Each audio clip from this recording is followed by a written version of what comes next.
Buenos días, estimados alumnos, curso de Mecánica Clásica 1, Grupo A. Hoy vamos a ver el teorema de Nether. Entonces, vamos a analizar, ya habíamos hablado un poquito antes de esto, de que si existe una simetría en un sistema físico, un sistema clásico por el momento, ¿no? Si existe una simetría, entonces debe haber asociada una ley de conservación en el sistema de movimiento, ¿no? O sea, si por ejemplo existe, ya voy adelantando, si existe una simetría de traslación, eso implica que debe haber una conservación de momentum lineal. Si existe una simetría de rotación en el espacio, entonces existe un teorema de conservación del momento angular. Y otros teoremas por ahí que seguiremos viendo.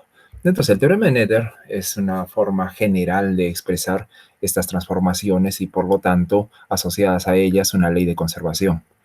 Entonces, vamos a desarrollar una teoría general primero y luego nos vamos a particularizar a ejemplos de transformaciones como la traslación, la rotación e inclusive la conservación de la energía que tiene que ver con una traslación temporal. Bien, entonces, vamos a comenzar. Tomemos coordenadas generalizadas Q alfa, donde alfa son los grados de libertad. Asumimos como grados de libertad, índices que me indican grados de libertad. Vamos a hacer una transformación a Q alfa prima, una nueva forma de coordenada. Esto puede ser traslación, rotación o cualquier operación que se pueda hacer sobre las coordenadas y por lo tanto transformarlas a otro tipo, ¿no? Y eso lo vamos a asumir a la forma de un operador. O sea, si hay un operador H actuando sobre Q, me va a entregar esas nuevas Q primas, ¿eh? Entonces H va a funcionar como un operador. Ese operador puede depender de diversos parámetros constituyentes en la estructura de ese operador. Es un operador matemático, puede ser un operador diferencial, un operador integral, o sea, algo que opere y haga transformaciones sobre las coordenadas para convertirlas en unas nuevas coordenadas Q'. Entonces decimos que depende de diversos parámetros, epsilon i, donde i, bueno, eso es relativo a la transformación. I puede valer de 1, 2 hasta p, por ejemplo, ¿eh? Una diversidad de parámetros de los cuales dependa el operador. Eso no tiene nada que ver con los grados de libertad, no tiene que ver nada con el número de coordenadas, ni coordenadas generalizadas, ni nada de eso. Simplemente son parámetros que dan la característica al operador H. Bien, entonces, ese operador lo vamos a trabajarlo en un espacio de configuración M, ¿ya? M es el espacio de configuración de todo el sistema. Espacio de configuración comprende todas las coordenadas generalizadas de las cuales depende el sistema. Entonces, en ese espacio es que se encuentra HI, funciona ahí, ¿ya? Entonces, de M en M, ¿a qué nos referimos? Que si H trabaja desde un espacio de configuración Q alfa, pasa a otro espacio de configuración que es el mismo realmente también de coordenadas generalizadas, solamente que transformadas. Por eso decimos es un operador que trabaja de M en M, donde M es un espacio de configuración, el cual está formado por todas estas coordenadas generalizadas.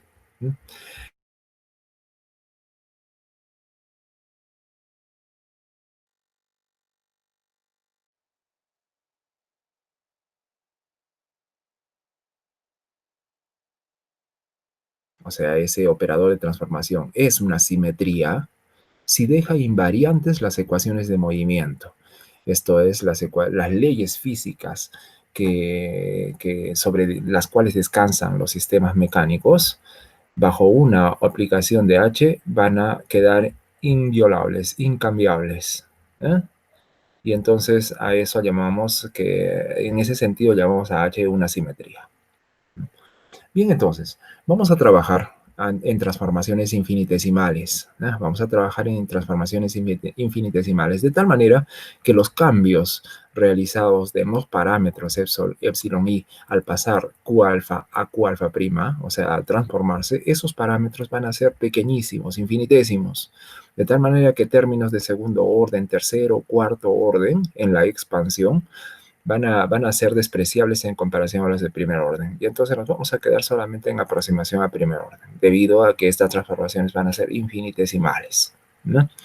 Y entonces, como queremos que las leyes se mantengan las mismas, o sea, queremos que estas transformaciones sean de simetrización, o sea, sean de simetría, lo que nosotros no queremos es que el lagrangiano varíe, porque si el lagrangiano variara, la acción, ¿no? Recuerden el principio de mínima acción, la acción, que es un funcional de la lagrangiana, también variaría. Y si varía, las ecuaciones de movimiento varían, o sea, las ecuaciones de Lagrange varían. Y eso no puede ser, porque si no, las leyes no serían las mismas. Las leyes físicas no serían las mismas. Estaríamos cambiando de una ley a otra, como irnos de un mundo a otro donde las cosas son diferentes. Entonces, eso no, ¿no? Queremos que el lagrangiano permanezca no necesariamente constante, o sea, no necesariamente, perdón, que el cambio de lagrangiano sea nulo, o sea, que el lagrangiano no cambie, porque esa sería una satisfacción para nosotros, que el lagrangiano no cambiara en ningún sentido y que nos quede, y por lo tanto nos quede las mismas ecuaciones de acción y por lo tanto también las mismas ecuaciones de movimiento y las mismas leyes físicas. Pero también podría ser de que el lagrangiano puede cambiar en una derivada de una función de punto con respecto al tiempo. Recordarán ese teorema, ¿no? Que hace 2, 3 clases les dijimos que cuando nosotros transformamos un lagrangiano en nuevas coordenadas y ese lagrangiano lo puede escribir como el lagrangiano antiguo más la derivada de una función de punto con respecto al tiempo, las ecuaciones de movimiento para un lagrangiano y para el otro son las mismas. O sea, describen la misma minimización de la ley de acción. O sea, se cumple el principio de Hamilton libremente para los dos casos de la misma manera, para los dos lagrangianos, siempre y cuando ellos se diferencian en una derivada de una función de punto, de punto de configuración, ¿no? Del espacio de configuración. Bien, entonces, a ver, vamos a ver. Hasta el momento, según lo que hemos dicho, hay dos casos. Dos casos en los cuales las leyes físicas se mantengan las mismas, o sea que nos provoque una minimización de acción por igual, de la misma forma, idénticamente. Una es que cuando cambiemos el lagrangiano, ¿no? O sea, pasemos de un estado configuracional a otro, o sea, hagamos la transformación, la variación del lagrangiano sea nula, de tal manera que me describa la misma acción y por lo tanto me describa las mismas leyes físicas. ¿Mm? Entonces, de esa manera puedo garantizar de que las leyes físicas son las mismas, siempre y cuando yo haga la transformación de simetría de una lagrangiana de un espacio configuración a otro bajo una transformación de simetría, esa diferencia sea cero, sea nula. Otro caso, el que ya habíamos avanzado, que esa variación dependa de la derivada temporal de una función de punto, ¿no? Si depende de la derivada temporal de una función de punto la diferencia de lagrangianos, entonces también ya sabemos por aquel teorema ya de la primera fase que las leyes físicas van a ser las mismas. O sea, aquí vamos a describir unas mismas ecuaciones de movimiento provenientes de la minimización de acción, o sea, el principio de Hamilton, el mismo, y nos va a conducir a las mismas ecuaciones de movimiento, las mismas leyes físicas, siempre y cuando la lagrangiana cambie en esa variación en el tiempo de una función de punto en el espacio configuracional. Entonces, hay dos formas. Una, que la variación de lagrangiano sea nula, y otra, que la variación sea una derivada de una función de punto con respecto al tiempo, ¿no? Entonces, a ver, empecemos con la primera. ¿Cómo es que funciona? Para eso, a ver, yo cuando estoy aplicando un operador sobre coordenadas generalizadas, yo tengo que saber cómo funciona el operador. Entonces, si yo quiero hacer una expansión, cómo está comportándose, qué está haciendo el operador sobre las coordenadas, de repente acá hay una coordenada, eh, la coordenada antes de transformarse más lo que ha pasado durante la transformación. Yo quisiera saber cómo es esto. Comúnmente cuando nosotros transformamos una función, queremos expandirla alrededor de un punto, lo que hacemos es usar una serie de Taylor, ¿no? Y nos aproximamos en primer orden, en segundo orden, tercer orden, en algún punto del espacio, haciendo una expansión en serie de Taylor. De la misma manera vamos a hacerlo, pero ahora con operadores, ¿eh? Con operadores. Entonces vamos a aprender cómo se hace una expansión en serie de Taylor de un operador. Entonces vamos a la pizarra. Ya tengo acá unas cosas preparadas y vamos a ver. Imagine que H es un operador que depende de varios parámetros, E sub I, ¿ya? Epsilon sub I, y queremos saber cómo se expande en series de Taylor un operador para poderlo aplicar a lo que nosotros querramos hacer sobre algo, en este caso las coordenadas, ¿no? Queremos transformar las coordenadas con ese operador de transformación. Entonces, ¿qué es lo que se hace? Se asume que cuando nosotros aplicamos un operador desde un inicio y no queremos hacer ninguna transformación, si no queremos hacer ninguna transformación con el operador, pues el operador lo único que podría hacer sería la identidad. Y aquí está, ¿no? Claro, porque cuando aplicamos la identidad sobre cualquier expresión, nos va a dar la misma expresión. Así entonces el término de orden cero, o sea, el primer término en la expansión de cualquier operador, es la identidad. Entonces, cuando hablamos de la identidad, es el término de orden cero de la expansión. Vamos con términos de orden mayor. Los términos de orden mayor, aquí vamos a tener un primer término, que como ustedes recordarán en series de Taylor, lo que se hace es derivar de h con respecto de las variables de las cuales depende esa función. No imaginemos que esa función simplemente no es función, es un operador que depende de varios parámetros, pero vamos a considerarlo para poder dar una mirada y un equivalente con las funciones. Derivada de h con respecto de los parámetros, ¿no?, de transformación por diferencial de los parámetros. Esto es una aproximación ya de primer orden. Estamos haciendo una expansión en serie de Taylor para la parte de primer orden. Después seguirá otro término de segundo orden, ¿no? Seguirá otro término de segundo orden. Repite, podemos escribirlo acá. Voy a escribirlo en rojo. Está bien.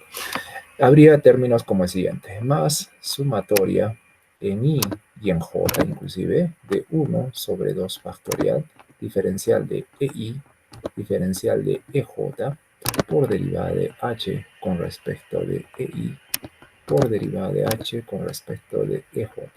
Y así tendríamos términos adicionales en tercer orden, cuarto orden y más. Este término de segundo orden, ¿no?, este término de segundo orden que acabo de escribir acá, ya no es necesario porque hemos dicho que vamos a hacer aproximaciones tan infinitésimas, tan pequeñas, que ya de primer orden, ¿no?, ya de primer orden son ya pequeñas. Entonces, en segundo orden, como estos aquí, ya son más pequeñas aún. Y entonces, en ese sentido, estos términos los vamos a anular, de segundo orden o tercer orden o más allá, ¿no? Entonces, un operador, si lo quiero hacer, si quiero hacer una expansión de él alrededor de la identidad, lo que vamos a hacer es identidad más sumatoria de los diferenciales de los parámetros de los cuales depende esa transformación por derivada de la transformación del operador de transformación con respecto de los parámetros, porque esos son los únicos elementos de los cuales depende esa transformación. Así entonces, en aproximación de primer orden, esta es la forma en que expandimos un operador. Ahora vamos a aplicarlo, vamos a aplicar ese operador así, de esa forma, en aproximación hasta primer orden de transformación sobre las coordenadas. Lo que queremos hacer es ver cómo se transforman las coordenadas en general bajo un operador de ese tipo. Este es un trabajo totalmente general, no es un trabajo particular donde la transformación puede ser una traslación, rotación, qué sé yo, ¿no? Entonces, no, esta es una transformación de lo más general posible para que nos sirva para hacer transformaciones de cualquier tipo. Entonces, actuando sobre Q alfa, todo el operador que es este, vamos a ver qué pasa. Identidad sobre Q alfa, la misma Q alfa, no le ha pasado nada. Más sumatoria en I, diferencial de I. No ha sido por capricho colocar el diferencial de I a ese lado. No ha sido por capricho, porque ponerlo al lado derecho no tiene sentido, porque H tiene sentido cuando le apliquemos algo, porque H va a operar sobre algo. Entonces ahí recién tiene sentido. Entonces yo no podría colocar este diferencial de I a la derecha del operador porque parecería que el operador ya estaría actuando sobre ese diferencial de EI. Entonces por eso es que cuando tenemos operadores es preferible colocar todas las cantidades hacia la izquierda y el operador dejarlo en la derecha para que actúe libremente sobre algo que en este momento, por ejemplo, va a ser Q alfa. Entonces, seguimos. Actuamos el operador de identidad sobre Q alfa, me queda Q alfa. Ahora actuamos este operador, esta parte del operador sobre Q alfa, y ahora sí va a tener sentido derivada de H actuando sobre Q alfa con respecto de I que está acá. Y ahora ya no tengo miedo, ya no tengo problema de tomar el diferencial de I y pasarlo adelante porque ya no hay más más dificultad en que yo pueda pensar que H puede estar actuando sobre I. Ya actuó sobre Q alfa y ya quedó. ¿Mm? Y entonces ahora sí, ya quedó la forma, ¿no? Es esta la forma. Y ahora, veamos, ¿qué es H de EI sobre Q alfa? Es la transformación de Q alfa vía este operador de transformación, o sea, es el Q alfa prima, ¿no? Las nuevas coordenadas transformadas. Y si escribo así, entonces sería igual a Q alfa más, o sea, todo esto acá. Ahora yo quiero ver cuál es esa variación en las coordenadas de configuración, en las coordenadas generalizadas, debido a la transformación H. Pues tengo que restar esta, ¿no? Q' menos Q. Q' menos Q es delta Q alfa igual a sumatoria de todo esto. Ah, he encontrado una relación matemática interesante que me dice cómo varía las coordenadas de configuración cuando yo hago una transformación general H de I en aproximación a primer orden. Bien, entonces, a ver, vamos ahora, ¿qué pasa con el lagrangiano? Porque nuestro interés es trabajar sobre el lagrangiano, o sea, cómo este se transforma y cómo esa transformación va a provocar cambios en las leyes físicas. Yo no deseo que haya cambios en las leyes físicas. La naturaleza me dice, si yo sigo viendo rojo, seguiré pues viendo no rojo, sino si yo veo luz, yo tengo que seguir viendo todos los fenómenos luminosos, sea en el sistema de coordenadas por donde yo me encuentre, ¿no? Entonces, yo quiero que ese cambio de lagrangiano, en primer caso dijimos nulo, tenía que ser nulo. En el segundo caso, ese cambio de lagrangiano iba a ser igual a la derivada temporal de una función de punto. Estamos en el primer caso. Entonces, delta L, vamos a calcular la variación de L, ¿ya? Como L depende de las coordenadas generalizadas y las velocidades generalizadas, vamos a tener que hacer una derivada total. Derivada de L con respecto a las coordenadas por variación de las coordenadas, más derivada de L con respecto de las velocidades generalizadas por variación de las coordenadas generalizadas. Es una diferencia total. Aquí sumamos en todas las coordenadas generalizadas. Sumen alfa. ¿Mm? Entonces seguimos a ver qué pasa. Ahora delta Q alfa, como sabemos, es esto por la variación que hemos provocado debido a la aplicación del operador de transformación de aproximación de primera orden. Entonces, introducimos ese delta Q alfa de esta manera, ¿no? y nos queda aquí, más derivada sumatoria en alfa de derivada L con respecto de Q alfa punto de delta Q alfa punto. ¿Qué es delta Q alfa punto? Es el mismo delta Q alfa, pero tenemos que derivar en forma temporal, ¿no? Derivada temporal. Derivemos pues en forma temporal esto acá. ¿Cómo nos va a dar? Nos va a dar derivada temporal de toda esta cosa acá, de acá, que este es un solo término. Acá no hay productos, acá no hay nada. Q alfa, H, lo que está haciendo sobre Q alfa es operar sobre él de tal manera que todo esto ya una expresión matemática, no es una operación, es una operación sí, de actuar H sobre Q alfa de una manera especial como lo haga H. H lo puede hacer derivando, lo puede hacer integrando, lo puede hacer de diferentes formas, pero esto ya es una sola entidad. Por eso es que acá pongo, cuando hallo la derivada de delta Q punto que necesito acá, lo que hago es hallar la derivada temporal de todo esto, de toda esta expresión en conjunto, que es un solo término. Y por supuesto, los parámetros de transformación son independientes del tiempo. Voy a asumir que son independientes del tiempo y quedan fuera como constantes. ¿Mm? Listo, hasta ahí estamos bien. Vamos cumpliendo con todo. Y ahora recuerdo la ecuación de movimiento de Lagrange, que todavía se sigue satisfaciendo, ¿no? Seguimos trabajando con la ecuación de Lagrange. Derivada de L con respecto a Q alfa menos derivada temporal de derivada de L con respecto a Q alfa punto igual a cero. Esto puede estar también acá y derivada de L con respecto a Q alfa con menos aquí.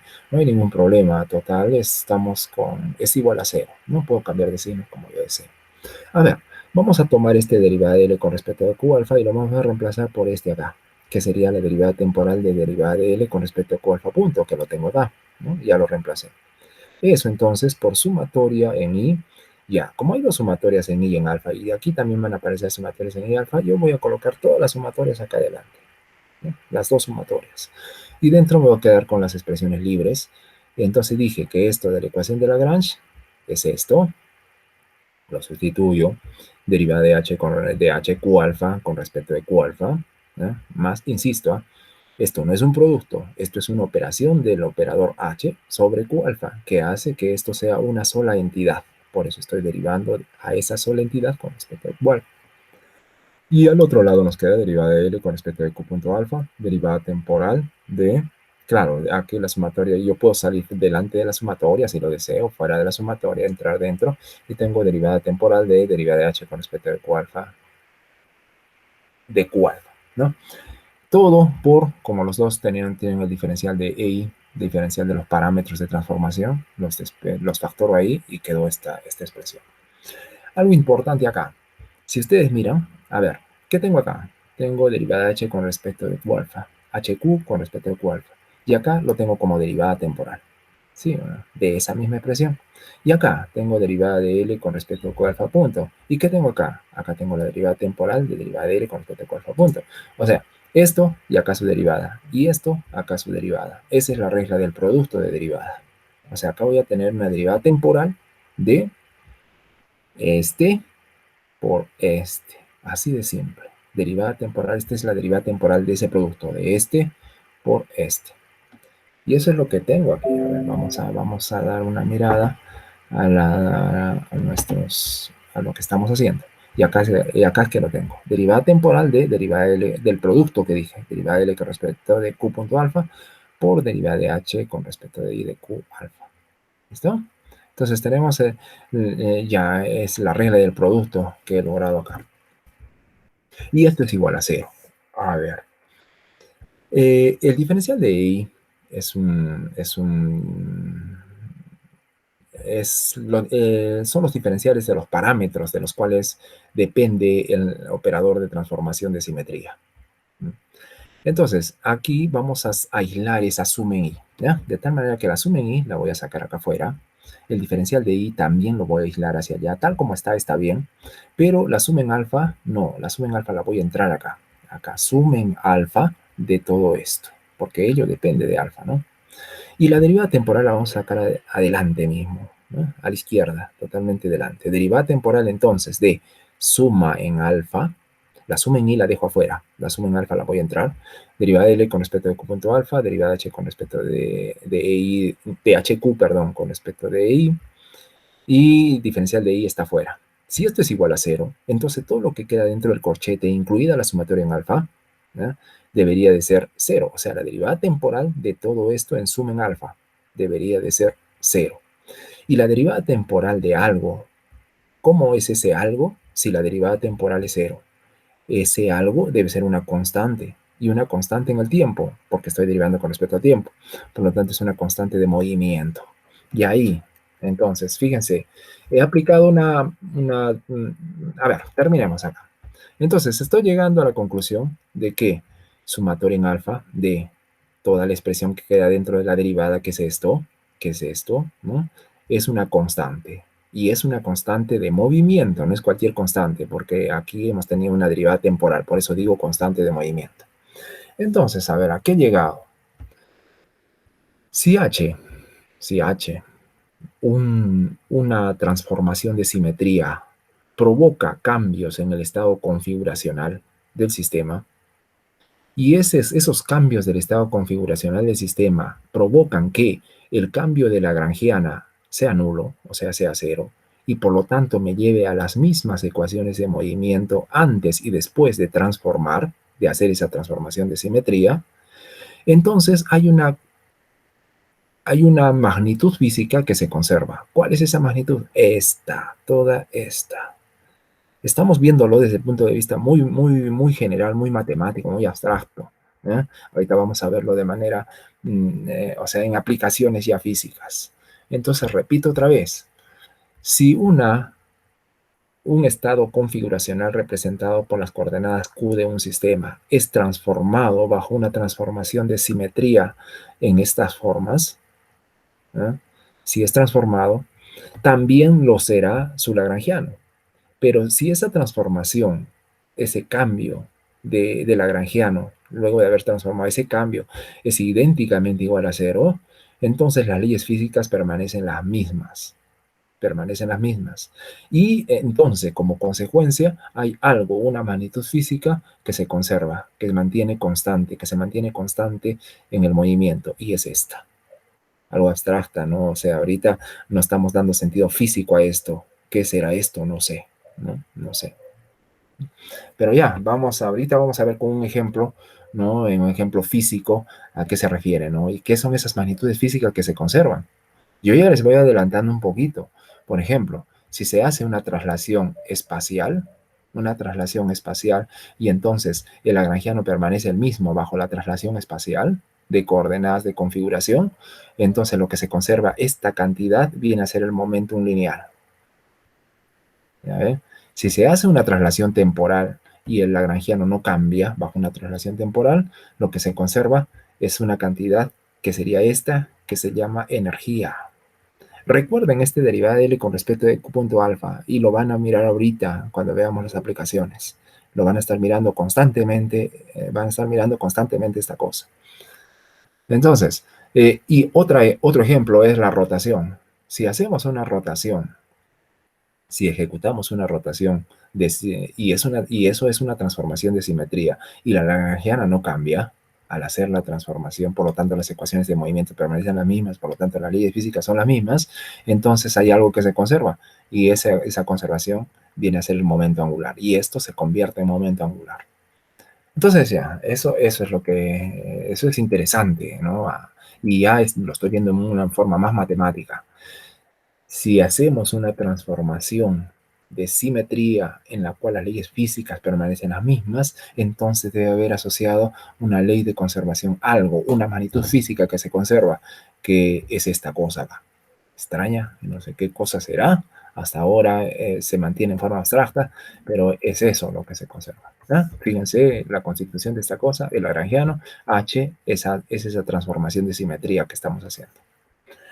Bien, también dijimos que otro caso podría ser que la diferencia de lagrangianos sea dada por una derivada de una función de punto con respecto a tiempo, que ya habíamos hablado en clases anteriores, que si nosotros vemos que la lagrangiana cambia en una derivada de función con respecto al tiempo, ¿no? De una función de punto del estado configuracional con respecto al tiempo, entonces las ecuaciones de movimiento permanecen las mismas, ¿no? Permanecen iguales porque la minimización de acción, o sea, el principio de Hamilton, permanece por igual, nos lleva a las mismas ecuaciones de Lagrange, nos lleva a las mismas ecuaciones de movimiento, nos lleva a las mismas leyes físicas. Entonces, vamos a trabajar en ese sentido, ¿no? Y vamos a llamar a esa función que depende del estado configuracional, la vamos a escribir en función de los parámetros de transformación, y vamos a escribirla así: fi diferencial de i. Esas variaciones de esa función, las vamos a escribir como fi diferencial de i, ¿no? En función de los parámetros de transformación, para que se nos facilite el trabajo. Entonces, vamos a ver. De la misma manera como hicimos para el caso anterior, todo es igual, no pasa nada, todo es lo mismo, ¿ya? Aquí me fui muy lejos, perdón. Estamos arriba. Ya, estamos un poco más arriba. Aquí. Entonces, estuvimos viendo entonces de que es lo mismo, o sea, lo que tengo acá, hasta dónde he llegado aquí, las diferenciales. Estoy viendo simplemente la variación de la lagrangiana, y la variación de la lagrangiana es esto acá, ¿ya? Entonces calculemos lo mismo, o sea, sería lo mismo. Estamos llegando a la misma expresión aquí, ¿no? Derivada temporal de la suma en alfa, de derivada de L con respecto al cuerpo a punto, y todo igual, ¿ya? Pero la variación, esa variación delta L, que es todo esto, he logrado todo esto, es igual a la derivada temporal de la variación de f, que es esto, ¿no? A la derivada temporal de la variación que es f. Entonces, a ver, tengo ya la derivada temporal de esto. Como los EI no dependen del tiempo, ya dije arriba también en el caso donde delta L era 0, los EI no dependen del tiempo, entonces las derivadas las vamos a trabajar sobre FI. Entonces, derivada de FI con respecto de t, diferencial de EI. ¿Me cuenta? Entonces ya estamos trabajando para lo que queda internamente dentro de la suma I, ¿no? Lo mismo acá, entonces es todo lo que está quedando internamente, porque si no, yo tendría que sumar en I, y acá también sumar en I, y en el otro lado sumar en I. Entonces yo ya estoy quitando esas sumas en I, y me estoy quedando con la parte desnuda interna, que sería las sumatorias en alfa, para ver el equivalente de este. Ahora que la variación de Lagrangianos viene a ser la derivada de una función de punto con respecto al tiempo. Entonces me está quedando esta expresión, finalmente. Ahora, como diferencial de y aparecen en los dos lados, yo los puedo igualar los coeficientes, ¿no?, de estas dos expresiones. Me queda lo siguiente, a ver. Como todo está en función de tiempo, vamos a pasar este derivada de fi con respecto de t hacia este lado. De tal manera que me quede derivada temporal de una cosa más grande. Esto menos fi aquí. Entonces, y otra vez, si se fijan, derivada temporal de esa cantidad. Ahora ya no es solo esto, sino menos f, que son esas funciones de punto, derivada temporal en la cual se diferencia la lagrangiana. Eso es igual a 0, ¿no? Porque he pasado todo esto para acá, entonces quedó acá igual a 0. Quiere decir que la derivada temporal de esa expresión, si es igual a 0, esa expresión ahí adentro debe ser una constante de movimiento, incluida el fi, que ya lo pasé. Entonces, para este caso sería así, sumatoria en todas las coordenadas del estado configuracional, todas las coordenadas generalizadas, alfa vendrían a ser también los grados de libertad, de todo esto aquí, que teníamos similar al anterior, menos estas f, que serían esas funciones de punto, ¿no?, de las cuales difiere el lagrangiano en el momento de transformar. Y esta sería la constante de movimiento. Ahora estas son las constantes de movimiento. Vean la diferencia entre esta y la anterior, ¿no? Y la anterior. Aquí es menos f, allá sin eso, ¿no? Esta f solamente debido a esas variaciones que estoy hablando, ¿eh? Comúnmente en física no se ven de esta forma. Comúnmente en física las vamos a ver de esta forma. Esas constantes de movimiento.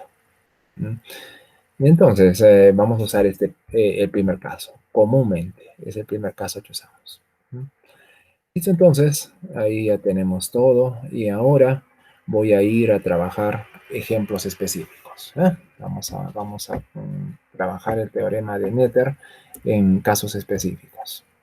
Acá tenemos uno, teorema de conservación de energía. Vamos a ver cómo se trata para este caso de simetrías, de transformaciones de simetría que me llevan a leyes de conservación.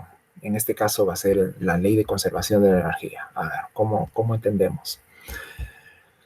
Vamos a asumir que vamos a hacer una transformación de lagrangiano y vamos a asumir unas variaciones en el tiempo, ¿no? O sea, que nuestro lagrangiano dependa del tiempo. Vamos a ver si es que no necesariamente tenga que depender del tiempo, ¿no? Y realmente lo que yo voy a ver es la homogeneidad en el tiempo. O sea, voy a hacer una transformación y voy a decir de que no, mi sistema es homogéneo en el tiempo. O sea, no hay cambios en el tiempo. O sea, evoluye en el tiempo mi lagrangiano y no va a cambiar. A eso me voy a referir. Entonces, para eso, yendo por el contrario, vamos a hacer una expansión del lagrangiano, algo así como una transformación del lagrangiano, pero con variaciones en el tiempo, ¿no? Entonces, tendríamos L' es un lagrangiano inicial más la variación del lagrangiano, que sería derivada de L con respecto de t por variaciones en el tiempo. Estoy asumiendo de que el lagrangiano depende del tiempo y aquí estoy escribiendo un lagrangiano inicial más un incremento del lagrangiano para encontrar un lagrangiano final. Ya, o sea, estoy haciendo una transformación de traslación temporal, haciendo un cambio en delta t, ¿no? Eso es lo que estamos haciendo acá. ¿Qué pasaría si el trabajo, si el lagrangiano es independiente del tiempo? O sea, hay homogeneidad en el tiempo. Si hubiera homogeneidad en el tiempo para el lagrangiano, entonces el lagrangiano no dependería explícitamente del tiempo. Así, derivada de L con respecto de t sería nula, sería 0. Y entonces el lagrangiano permanece igual, bajo una transformación en el tiempo. Y ya encontré una simetría. Y si permanece el mismo, debido a la homogeneidad del tiempo en una traslación temporal, entonces quiere decir que delta L, ¿cuánto sería? 0, ya que esto es 0, ¿no? Esto es independiente del tiempo, derivada de L con respecto de t. Entonces, delta L sería 0, nulo. Entonces, fíjense lo que estamos haciendo. Estamos haciendo una transformación en el tiempo de traslación del lagrangiano. Una transformación del lagrangiano en el tiempo, ¿no? O sea, una evolución temporal del lagrangiano. Pero como no depende explícitamente del tiempo, la variación del lagrangiano sería nula. Y eso es lo que voy a tomar en cuenta. Vamos a tomar en cuenta que la variación de Lagrangiano es nula. Y empecemos con la transformación, tal como hicimos en el teorema, en la expresión general para el teorema de Noether. Entonces, empecemos a ver. Voy a calcular derivada de L con respecto de t. ¿Ya? Vamos a calcular la derivada temporal del lagrangiano y vamos a tener, a ver, el lagrangiano depende de coordenadas generalizadas y de velocidades generalizadas. Ya no depende explícitamente del tiempo, por eso es que delta L vale 0. Entonces solamente dependerá de coordenadas y de velocidades. Por lo tanto, empecemos y vamos a calcular derivada de L con respecto de las velocidades generalizadas por derivada temporal de las velocidades generalizadas, que sería la derivada segunda. Esta es la regla de la cadena lo que estoy aplicando. Más suma de derivada de L con respecto a las coordenadas por derivada de las coordenadas con respecto al tiempo. Estoy derivando con respecto al tiempo. ¿Ya? Entonces, naturalmente han salido las aceleraciones y las velocidades por acá. Entonces, sigamos a ver. Entonces, si sigo arreglando esto, acá tengo derivada de L con respecto a Q punto alfa más por Q dos puntos más, y aquí vamos a arreglar.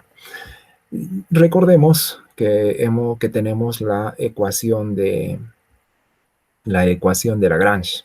La ecuación de Lagrange decía derivada temporal. Esto acá. Derivada temporal de derivada de L con respecto de Q punto menos derivada de L con respecto de Q igual 0. Entonces, si yo despejo derivada de L con respecto de Q alfa de la ecuación de Lagrange, me va a dar pues esto, derivada temporal de derivada de L con respecto de Q punto alfa. Eso porque la ecuación de Lagrange se aplica acá, ¿no? La ecuación de movimiento de Lagrange.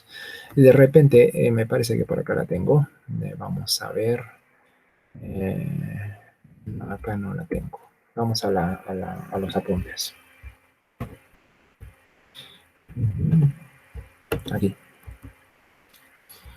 Aquí, la ecuación de Lagrange.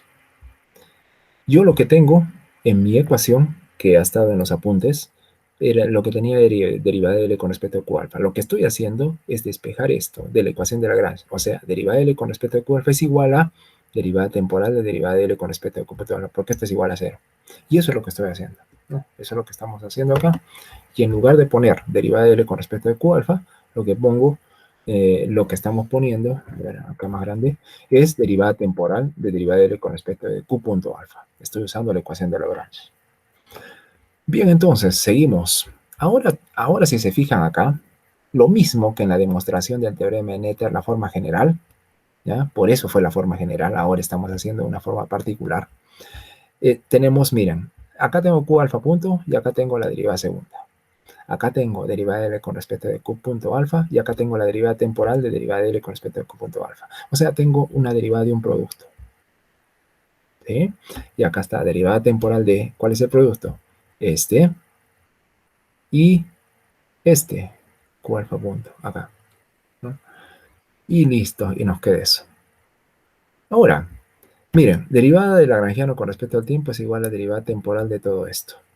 Si yo paso a un solo lado todo y lo igual a 0, a un solo lado todo y lo igual a 0, a ver, de aquí le encontramos lo siguiente. Derivada temporal, lo que estoy pasando más bien a la derecha. Derivada L con respecto a este lo estoy pasando a la derecha. Me va a quedar dentro de la derivada porque los dos están en derivadas de el primer término menos el otro, L. Y eso es igual a 0. Y si una derivada temporal de algo es igual a 0, como vimos en el teorema general de Noether, quiere decir que esto debe ser una constante. Y es una constante en el tiempo, o sea, una constante de movimiento. Todo esto entonces es una constante de movimiento. Y esa constante me atrevo ahora por el momento a decir que es energía. ¿Ya? Pero como sea, ahorita vamos a probar. Entonces ya logré. ¿Qué es lo que hemos logrado? Que bajo una transformación de traslación temporal de mi sistema, cuando asumo que en esa traslación temporal hay una homogeneidad respecto al tiempo en todo mi sistema cerrado, entonces el cambio de Lagrangiano es nulo. Y si el cambio de Lagrangiano es nulo, entonces hay una simetría, porque las leyes físicas van a permanecer las mismas. Entonces, y esa simetría se entiende como una ley de conservación, alguna ley de conservación, alguna magnitud física se está conservando, se está produciendo una ley de conservación, y esa magnitud física es esto, algo abstracto, ¿no? Parecido a las abstracciones que teníamos en la forma general de la demostración del teorema de Noether. Ahora identifiquemos qué es eso. Me he atrevido a decir que es la energía, pero vamos a ver si realmente eso no es, ¿no? Yo sé que la energía para un sistema conservativo, sería interesante hablar sobre si este es un sistema conservativo o no, el del que estoy trabajando. L, lagrangiano, yo sé que es igual a T menos V, ¿no? O sea, energía cinética menos energía potencial. Aquí yo debo asumir que las energías potenciales son dependientes solo de las coordenadas, o sea, no hay dependencia explícita del tiempo, porque hemos dicho que hay homogeneidad en el tiempo, por lo tanto la lagrangiana no depende explícitamente del tiempo, así entonces los potenciales son independientes del tiempo, o sea, los potenciales serían totalmente dependientes solo de coordenadas de trabajo, coordenadas del espacio configuracional. Si es así, las fuerzas, que yo sé que provienen del gradiente de estos potenciales, esas fuerzas también son independientes del tiempo. Entonces, si son fuerzas conservativas independientes del tiempo, esta ley se conserva. ¿Sí? Es lo que estamos diciendo acá. O sea, si esta lagrangiana no depende explícitamente del tiempo y que la lagrangiana no depende del tiempo, implica que el potencial también es independiente del tiempo, por lo tanto las fuerzas que vienen del gradiente del potencial también son independientes del tiempo. Entonces yo podría decir de una manera indirecta de que si tengo fuerzas aplicadas conservativas independientes del tiempo, esta cantidad también se conserva, ¿no? Es una regla también que podríamos decir, ¿no? Esas fuerzas, si son independientes del tiempo, esas fuerzas conservativas externas aplicadas, activas sobre el sistema, si son independientes del tiempo, esta cantidad se conserva. Sigo todavía en duda, ¿esa cantidad es la energía o no? Entonces vamos a averiguar. La lagrangiana, la lagrangiana es la diferencia de cinética menos potencial, eso lo conocemos bien. Vamos a escribir en función de coordenadas generalizadas, ¿ya? Energía cinética de coordenadas y de velocidades generalizadas y la energía potencial únicamente en las coordenadas, lo que dijimos, ¿no? Lo que hemos dicho. Ahora, estoy manifestando esa cantidad, le voy a llamar E, pero no todavía no identifico con energía. A esa cantidad que se conserva, que acabamos de ver que se conserva, le vamos a llamar E y vamos a ver quién es. E es sumatoria en alfa derivada de L con respecto de Q punto alfa, Q punto alfa menos L. Es lo que hemos dicho que era. Aquí está, ¿no? Es esto. Donde L es el lagrangiano. A ver, vamos a calcular. Como vamos a calcular la derivada con respecto de las velocidades generalizadas y solamente las velocidades generalizadas se encuentran en la energía cinética, entonces la derivada sería de la energía cinética en la estructura de la lagrangiana. Y está acá. Por Q alfa punto menos L, pero L es T menos B. Entonces quitemos L, sería menos T más B más V. Seguimos. A ver, ¿qué cosa es esto? Nosotros habíamos demostrado hace una clase, me parece, ¿no? Sí, hace una clase, que la energía cinética en función de las coordenadas generalizadas la podemos escribir así: un medio sumatorio en alfa beta de una masa generalizada alfa beta que tenía su ecuación con derivadas, yo recuerdo, de los vectores de posición con respecto a las coordenadas, ¿no?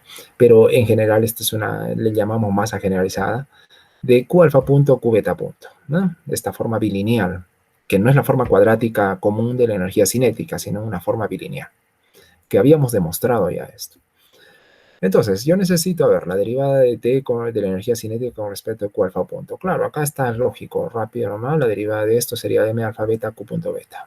M alfa beta Q punto beta. Pero todavía me pide multiplicar Q por Q alfa punto. Bueno, multiplicamos y se regenera, si ustedes se dan cuenta, se regenera la energía cinética, solo que dos veces, porque la energía cinética es un medio, pero acá la tengo dos veces. Por lo tanto, eso es dos veces la energía cinética. Ahora, vamos, ya sé qué cosa es esto, ya sé qué cosa es esto, ya sé qué cosa es esto, por lo tanto, ya sé qué cosa es esto, ¿no? Es dos veces la energía cinética y la introducimos. Dos veces la energía cinética menos cinética más potencial. ¿Qué es eso? Cinética más potencial. ¿Y qué es eso? Energía total. Ahora sí, ya identifiqué quién es esa constante de movimiento. Es la energía. ¿Listo? Y logramos eso. Que en coordenadas sencillas, cartesianas, no generalizadas, la energía vendría a ser cinética más potencial. Ojo, estas potenciales no dependen del tiempo. Entonces, a ver, tratemos de recapitular y tratar de entender en pocas palabras qué es lo que hemos hecho. Estamos probando que bajo una transformación de homogeneidad del tiempo, en la cual el lagrangiano no cambia debido a ese mismo hecho de que la lagrangiana no depende explícitamente del tiempo debido a que es homogénea en el tiempo, o sea, homogénea en una traslación temporal, o sea, en una evolución temporal. Si es así, entonces hay una simetría, ¿no? La simetría se manifiesta en el cambio de lagrangiano igual a cero, por lo tanto, las mismas leyes físicas, las mismas ecuaciones de movimiento, la misma acción. Eso me va a llevar a una ley de conservación. ¿Cuál es esa cosa que se conserva? Esa cosa que se conserva es esta cantidad. Hemos demostrado bajo el teorema de Nether. Y esa cantidad estamos demostrando finalmente que es la energía, ¿no? Que es la energía, la suma de cinética más potencial. Aquí, cinética más potencial. Y se conserva la energía, ¿no? Otra forma de decir lo mismo, como la lagrangiana no va a cambiar en el tiempo, y la lagrangiana independe del tiempo, y como la lagrangiana se escribe en función de T menos V, donde V es la energía potencial, y como yo sé que es energía potencial, el gradiente de esos potenciales me lleva a las fuerzas generalizadas, las fuerzas aplicadas generalizadas. Entonces, si esas fuerzas generalizadas son independientes del tiempo, tal como todo este sistema lo está haciendo, con independencia del tiempo, entonces decimos también que si las fuerzas aplicadas a un sistema son independientes del tiempo, entonces la energía también se conserva. Es otra forma de decirlo, ¿no? De hablar de la misma simetría. Ahora vamos a hablar de la simetría del momentum lineal, el ímpetu.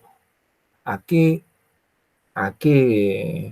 transformación de simetría corresponde esa ley de conservación del momentum lineal, que es el ímpetu, ¿no? Vamos a ver. Vamos a hacer una transformación de traslación espacial. O sea, vamos a tomar RI, las coordenadas de posición, y vamos a hacer un traslado, un E constante, una constante. Estos E vendrían a ser los parámetros de transformación, los parámetros de ese operador H que habíamos dado en la teoría general. Entonces, estamos haciendo una traslación para convertir a los vectores en RI', en RI'. Eso es lo que estamos haciendo, una traslación espacial. Entonces, si esta transformación provoca que el cambio de lagrangiano sea nulo, o sea, no le pase nada, ¿ya? Si haciendo esta transformación el cambio de lagrangiano es nulo, eso implica que el cambio de acción también sería nulo. O sea, la acción antes y después de la transformación sería la misma. Y si si la acción es la misma, el principio de mínima acción, o sea, la minimización de acción, la ley de minimización de acción me va a llegar a las mismas ecuaciones de movimiento, a las mismas leyes físicas. Y entonces hay una simetría y por lo tanto algo que se conserva. Vamos a buscar quién es ese algo, ¿ya? Entonces, a ver, veamos. Si hacemos esta transformación, decimos que el cambio de la variación de la energía no quiero que sea nula bajo esa transformación. Si el cambio es nulo, eso implica lo siguiente. Como L depende de esas coordenadas, nuestro interés en las coordenadas, no las velocidades, sino las coordenadas son las que se están transformando. Entonces vamos a hacer las variaciones. Derivada de L de la energía con respecto de RI, producto escalar delta RI. Esta es la variación total, ¿no? Relativa a los cambios de coordenadas de este tipo. ¿No? Ese es el cambio. Es el diferencial total, pues, de todas las variables RI, de vectores de posición. Esto es igual a ver, ¿a qué es igual esto? Vamos a hacer una aproximación hasta primer orden, ¿no? Una aproximación hasta primer orden. Entonces, las variaciones, acá vamos a tener derivada con respecto de RI y delta RI sería cambiando, RI' menos RI es épsilon. Es este vectorcito de traslación. Por lo tanto, entonces delta RI es ese vectorcito de traslación, punto, producto escalar, esta cantidad acá. Ahora, si yo quiero que delta L sea cero, esto tiene que ser idénticamente igual a cero. Y otra vez las ecuaciones de Euler-Lagrange, ¿no? Derivada de L con respecto de RI es igual a derivada temporal de derivada de L con respecto de RI, punto. ¿Sí o no? Estoy usando la ecuación de Euler-Lagrange, ¿no? Entonces, ahora, este producto escalar es igual a cero, pero epsilon no es igual a cero. Epsilon es una traslación efectiva de las coordenadas. Entonces lo único que puede ser cero es esta cosa acá. Y si saco la derivada temporal para afuera, derivada temporal de sumatoria en i de derivada de L con respecto de r y punto igual a cero, quiere decir que esa cantidad sumatoria en i de derivada de L con respecto de r y punto es una constante. Y otra vez, como es derivada temporal, es una constante de movimiento. Por lo tanto, sumatoria en i de derivada de L con respecto de r y punto, constante de movimiento. ¿Mm? ¿Y qué cosa es derivada de L con respecto de r y punto? ¿Qué cosa es derivada de L con respecto de r y punto? Ya habíamos demostrado eso, y habíamos visto que ese era el momentum. Ahorita lo vamos a ver en la pizarra. Entonces, voy a demostrar eso, pero ya les digo, es el momento. Y eso es lo que permanece constante, ¿no? Como he dicho, la derivada temporal de toda esa cosa debe ser igual a cero. Entonces, esa cosa debe ser una constante, y es una constante de movimiento. Y entonces el momentum se conserva. O sea, cuando tenemos una simetría de traslación, ¿dónde se manifiesta? Acá se manifiesta la traslación. ¿Dónde se manifiesta la simetría? Acá. Cuando delta L es igual a cero, por lo tanto, dándome las mismas leyes físicas. Y por lo tanto, ¿dónde se manifiesta la ley de conservación? Acá, ¿no? Donde me está diciendo que P es igual a constante. El momento lineal es constante. Y entonces, a ver, vamos a ver ahora, ya, vamos a entenderlo un poquito más en los apuntes que yo les he preparado. Miren la traslación espacial, cómo la veo de acuerdo a las ecuaciones generales. Recordarán que en la forma general el operador H era el operador, ¿verdad? Era el operador de transformación, ¿no? Este es un operador de transformación, actuando sobre las coordenadas. ¿Qué es lo que está haciendo en el caso de una traslación espacial? A las coordenadas aumentarle un vectorcito, que es el vector de traslación, ¿no? Es un vector de traslación. Entonces, cuando aplicamos al operador sobre las coordenadas, el resultado es una traslación espacial, más sencillo. Ahora, ustedes recordarán la ecuación, ¿no? La ecuación de Noether, que era esta. Derivada de L con respecto de Q punto alfa, derivada de H sobre Q con respecto de los parámetros de transformación igual a constante. A esto llegué. Fue la forma abstracta. Y yo les decía, ¿qué cosa es esto? Tenemos que preguntarnos, ¿qué cosa es esto? ¿No? Entonces, estamos dando sentido en el caso de la traslación espacial. A ver, yo necesito esta derivada. Entonces, vamos a calcular la derivada de HQ con respecto de, ¿cuánto vale? Derivada de HQ con respecto de E. 1, ¿verdad? Porque acá aparecen, acá tendría que derivar. Derivada de epsilon con respecto de epsilon, 1. Sale 1. ¿No? Ahora, delta L es igual a 0. Esta es la ley de simetría. Esta es la ley de simetría que debe cumplirse, ¿no? Y con esa simetría yo quiero saber quién es el que se conserva, ¿no? ¿Qué magnitud física es la que se conserva? Y eso, delta L igual a 0, implica esto, según el teorema de Noether. Este es el teorema de Noether. Entonces, como esto es 1, ¿qué me queda? Sumatoria en alfa de derivada de L con respecto de Q punto alfa.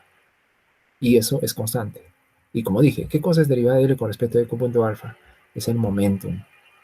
Uno puede mirar, a ver, vamos a mirar acá, y acá les he escrito de qué cosa es el momento. Pero antes les diré algo importante, ¿no? Que hemos logrado descifrar qué era esa cantidad abstracta que habíamos encontrado en el teorema de Noether forma general. Habíamos encontrado esto igual a constante. Y lo estamos haciendo para una traslación espacial, ¿no? Hallando las derivadas y hallando todo y dándonos cuenta que realmente lo que se está conservando es esta cantidad. Y esa cantidad son los momentos lineales de todas las coordenadas. Y la suma es el momentum total, momentum lineal total. Pero nos queda siempre todavía ese bicho ahí de qué cosa es esto, derivada de L con respecto de Q punto alfa. Vamos acá, en una partícula libre. Aunque yo ya lo hice en uno de los videos, de repente si de repente olvidaron, no lo recuerdan o no lo han visto el video, ya, ojalá que sí. Vamos a asumir una partícula libre. Una partícula libre solo tiene esto de lagrangiano, un medio masa x y punto al cuadrado, o sea, velocidad al cuadrado. Cinética pura, no hay potencial, por lo mismo que es libre. Derivamos con respecto al tiempo esa lagrangiana, pero no la lagrangiana, sino la derivada de la lagrangiana con respecto a x y punto. Entonces calculemos primero esta cantidad, ¿ya? ¿Qué cosa es eso? Y ahí es donde está todo nuestro asunto, lo que queremos calcular. Derivada de L con respecto a X y punto. ¿Cuánto es? Derivamos, acá me queda mx y punto. Y como sabemos, desde nuestra mecánica básica elemental, masa por velocidad es momento. Y en general, entonces, para cualquier coordenada generalizada, el momento generalizado Q, asociado a la coordenada Q, viene a ser la derivada de L con respecto de Q punto. Acá me falta un punto, nos hemos comido el punto acá, lo pongo en rojo, Q punto. Entonces, vamos de ahora en adelante vamos a decir, ¿qué cosa es un momento generalizado? La derivada de la lagrangiana con respecto de las velocidades generalizadas. Esos son los momentos generalizados. Entonces, ahora sí entendemos por qué yo decía acá, derivada de L con respecto de la velocidad es el momento. Y entonces esas son las cantidades que se conservan, ¿no? Otra vez, recapitulemos como en el caso de la energía. En este caso, el operador de transformación lo que está haciendo es una traslación espacial. O sea, RI lo está convirtiendo en RI' bajo una traslación espacial de un vectorcito en el espacio, una traslación espacial. Si existe una simetría en las leyes físicas, ¿ya? Si existe una simetría en la lagrangiana, en la ley de acción, y por lo tanto en las ecuaciones de Euler y por lo tanto en las ecuaciones de movimiento generales, si existe una simetría ahí, eso quiere decir, o sea, en general estamos hablando de una simetría espacial, una invarianza de la lagrangiana con respecto a una transformación de traslación espacial. Entonces, a ello, a esa transformación, a esa simetría de transformación, se le asocia una constante de movimiento, que viene a ser el momentum lineal. Eso es lo que quería, ¿no? Entonces, como dije, el momento generalizado es la derivada de L con respecto de Q alfa punto. De ahora en adelante, esa va a ser una ley básica para nosotros, elemental, ¿no? Ahora, ¿qué será la derivada de L con respecto de Q alfa? Pensando en la ecuación de Euler-Lagrange, y decimos, derivada de L con respecto de Q alfa son las fuerzas generalizadas. A ver, entendamos eso. Eso también es importante entender, ¿no? Acá lo tengo en el siguiente, en las siguientes diapositivas. La siguiente diapositiva. Esta es la ecuación de Euler-Lagrange. Derivada temporal, derivada de L con respecto a Q punto menos derivada de L con respecto a Q igual a 0. ¿No? Ecuación de Euler-Lagrange. Despejamos.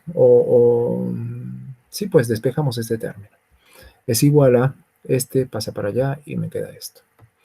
Ahora ya sé que derivada de L con respecto de Q punto es el momento generalizado, entonces lo coloco ahí, es el momento generalizado.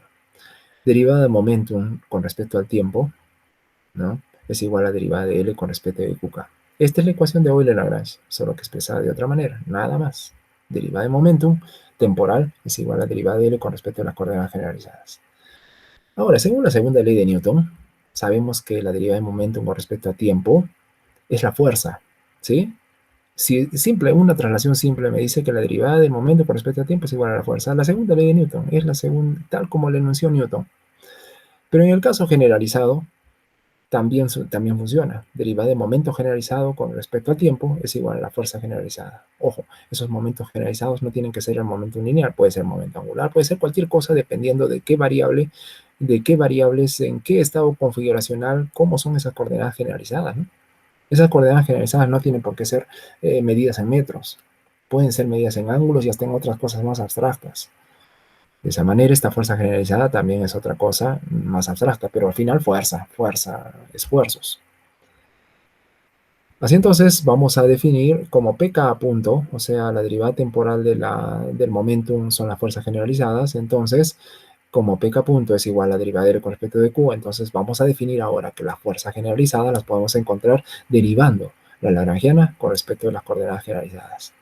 ¿Se dan cuenta qué interesante y qué fuerte es esto?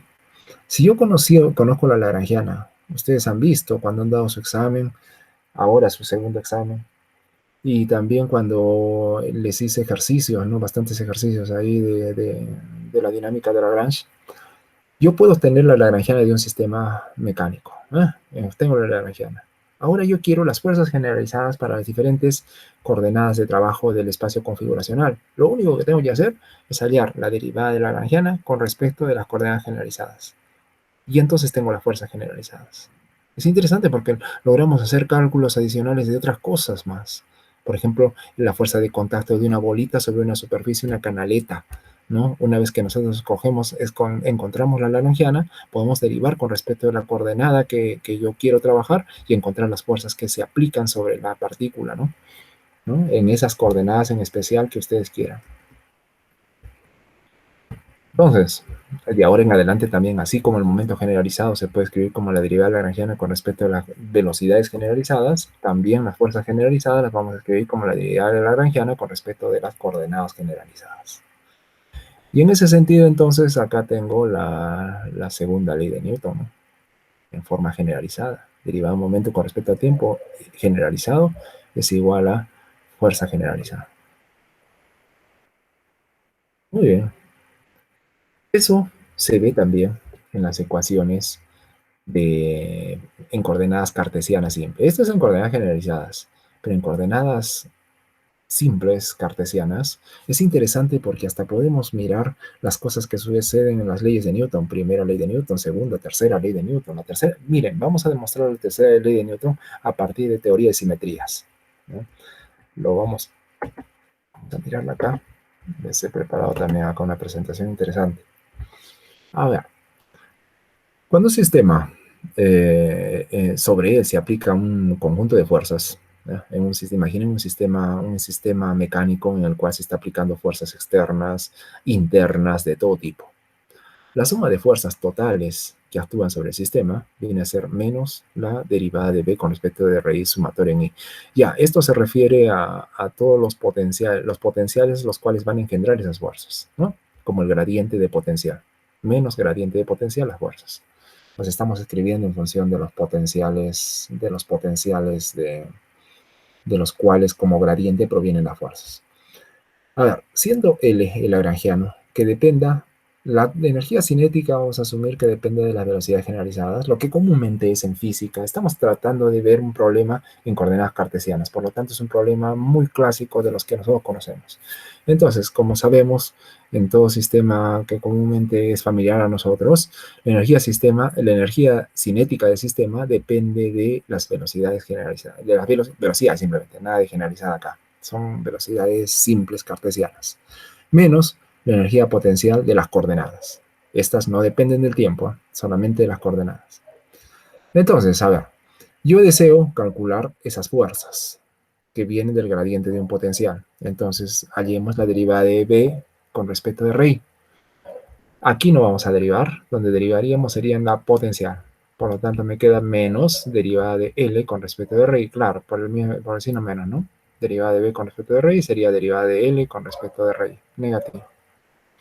Ahora, por la ecuación de Euler-Lagrange, sabemos que derivada temporal de derivada de L con respecto de RI punto menos derivada de L con respecto de RI es igual a 0. De ahí despejamos derivada de L con respecto de RI y nos queda esto, que expresado aquí sería, miren acá, sería igual a sumatoria en I de eso, derivada temporal de derivada de L con respecto de RI punto, que ya sabemos es el momentum lineal, ¿no? Es el momentum lineal en la dirección R. Derivada temporal del momentum lineal igual a 0 implica que ese momento lineal debe ser una constante de movimiento, ¿no? Momentum lineal constante de movimiento. Y como sumatoria de Fi, si quiero que eso sea una constante de movimiento, entonces la derivada sé que es igual a 0, ¿no? Y entonces sumatoria de fuerzas debe ser 0. Esto sería una ley de sumatoria de fuerzas nulas sobre un sistema, y yo sé que cuando aplicamos fuerzas sobre un sistema y sobre ese sistema la sumatoria de fuerzas es nula, es 0, entonces el momentum se conserva. Eso lo saben desde su física elemental, básica, física 1, pero ahora la cosa la estamos reinterpretando de otro modo, que bajo una transformación de simetría translacional, ahora lo que se conserva es esa cosa, el momento. O sea, simetría translacional equivale a decir sumatoria de fuerzas nulas sobre el objeto. ¿Ya?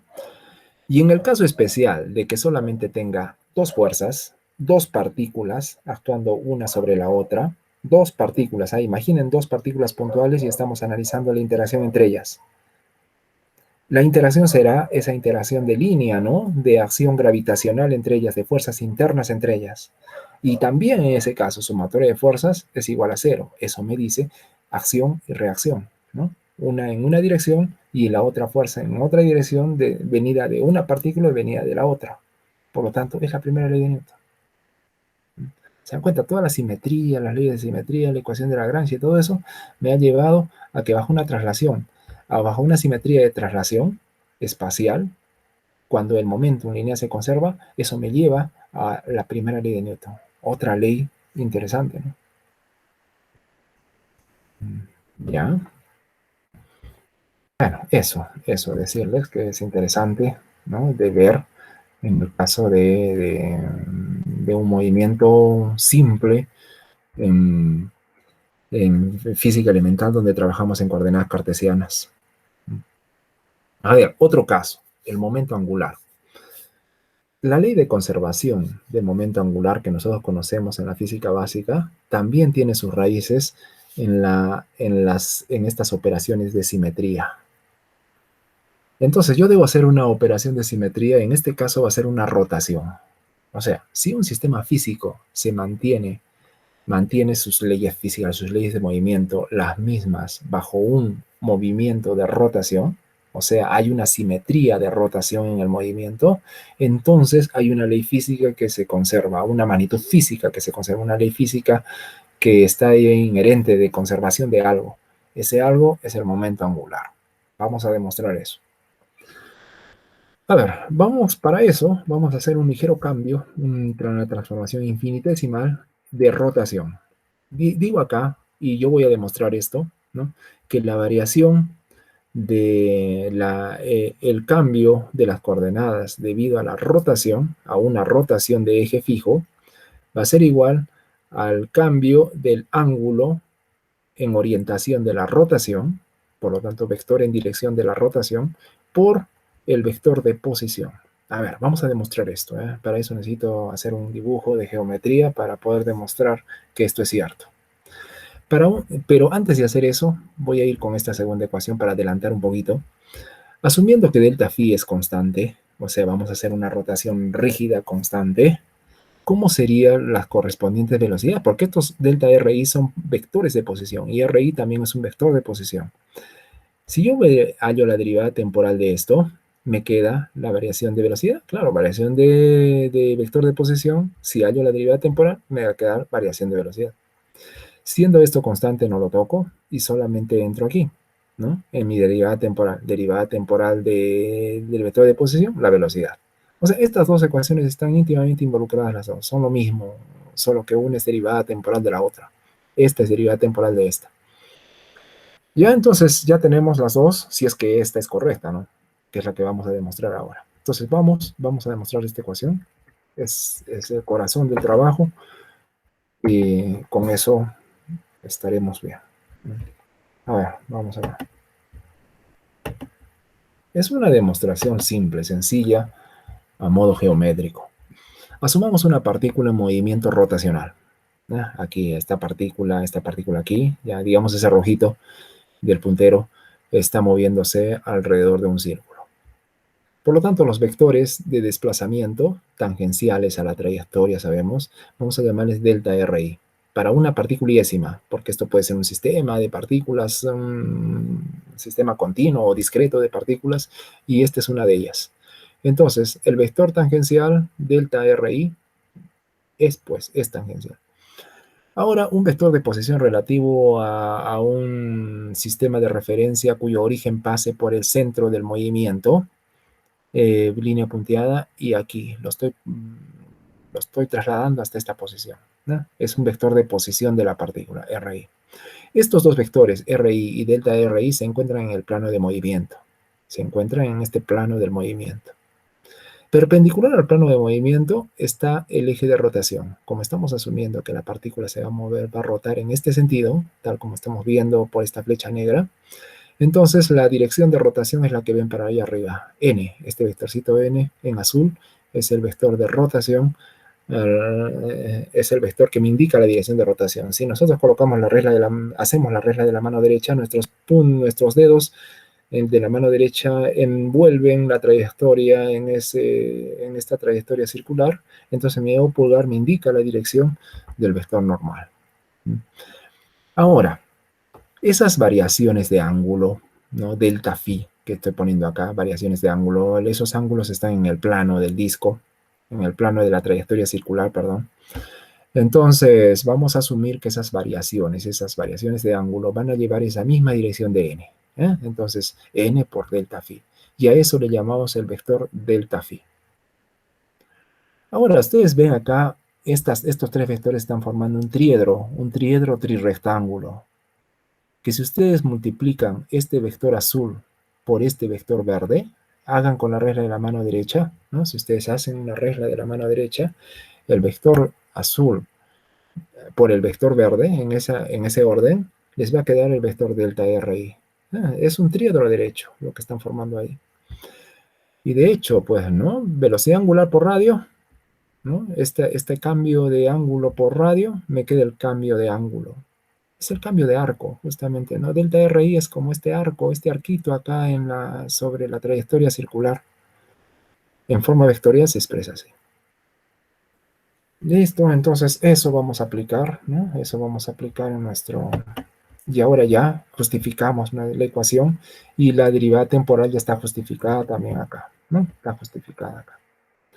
Ahora, con eso vamos a construir y vamos a asumir que delta L sea cero. O sea, quiero que haya una simetría en la lagrangiana. Por lo tanto, ya sabemos una simetría en la acción. Y eso implica las mismas ecuaciones de movimiento, las mismas leyes físicas. O sea, una simetría total.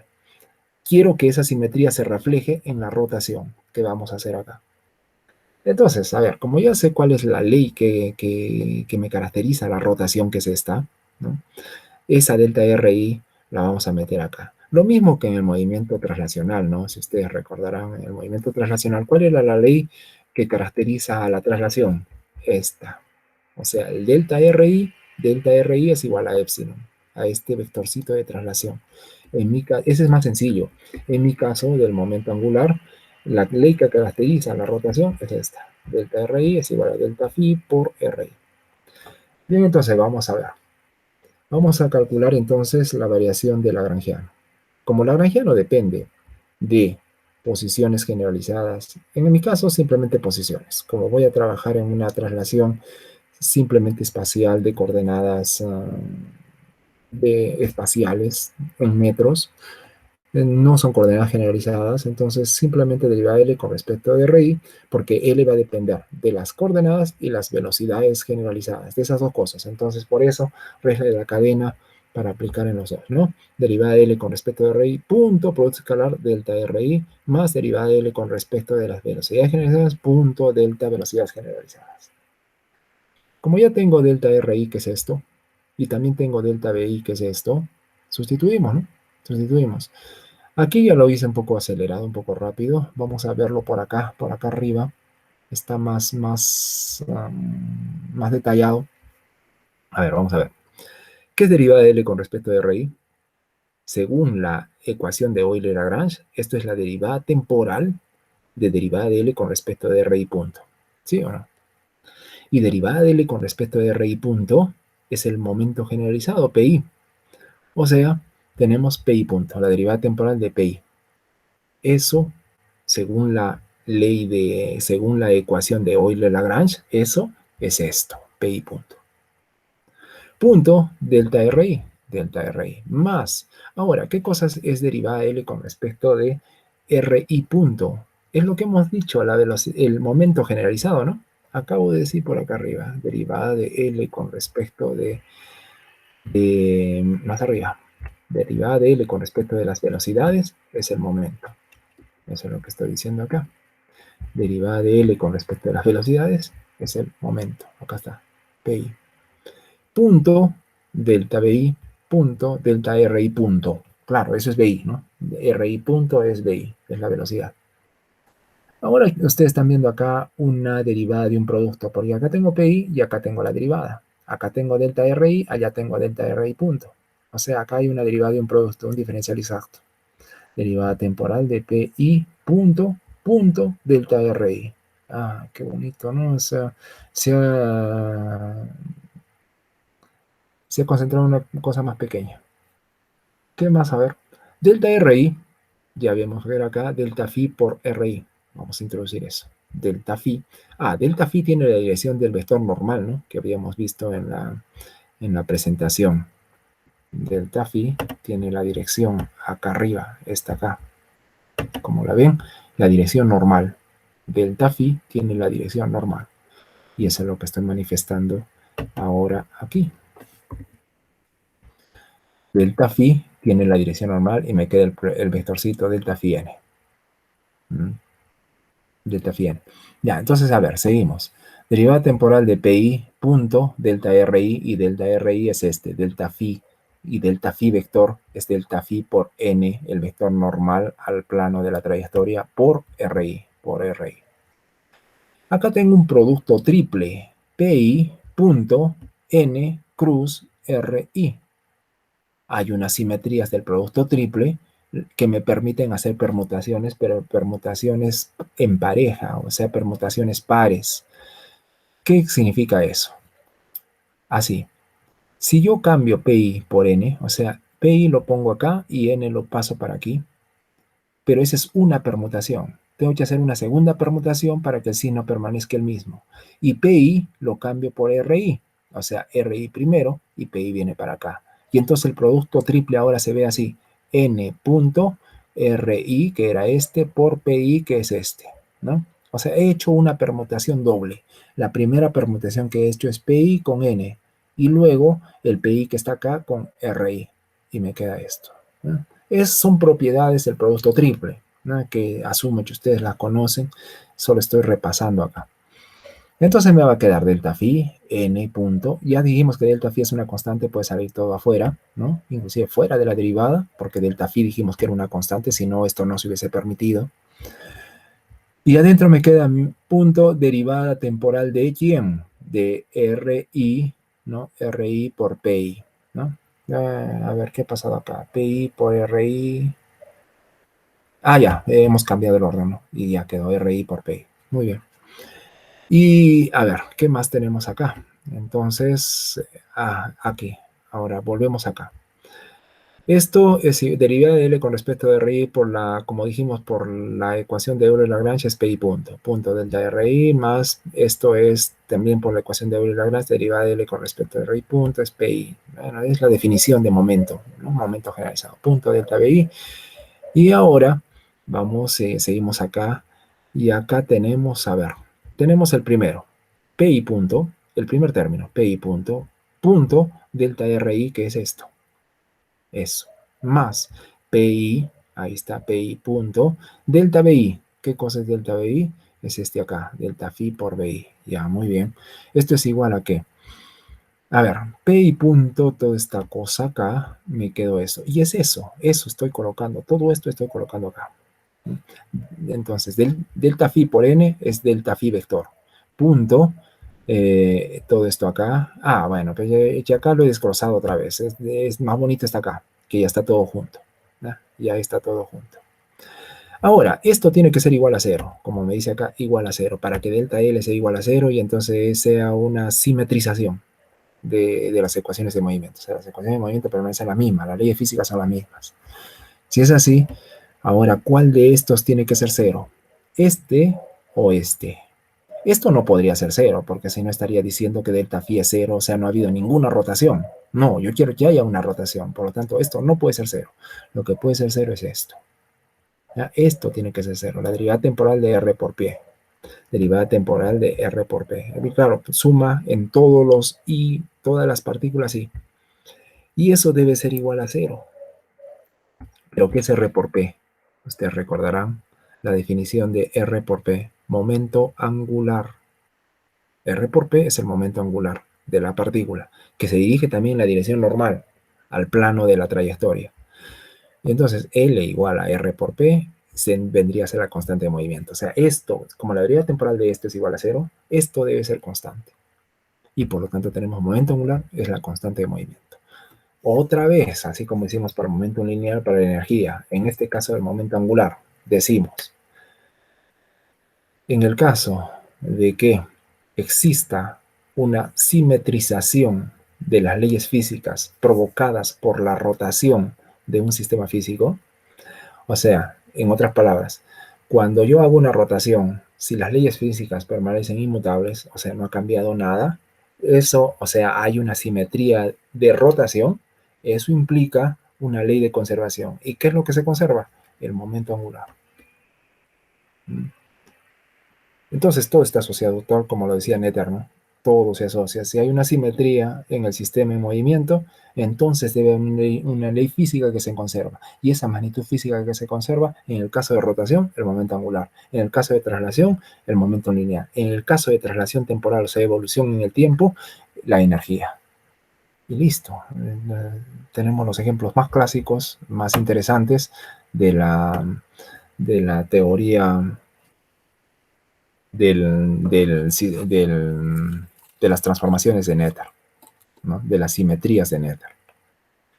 Bien, entonces, señores estudiantes, con esto hoy día terminamos, ¿no? Hemos hablado sobre el teorema de Nether y las simetrías de transformaciones en los sistemas físicos y cómo esto nos lleva a leyes de conservación de algunas magnitudes físicas y cómo de una forma tan maravillosa nos salen las leyes de conservación a partir de simetrías.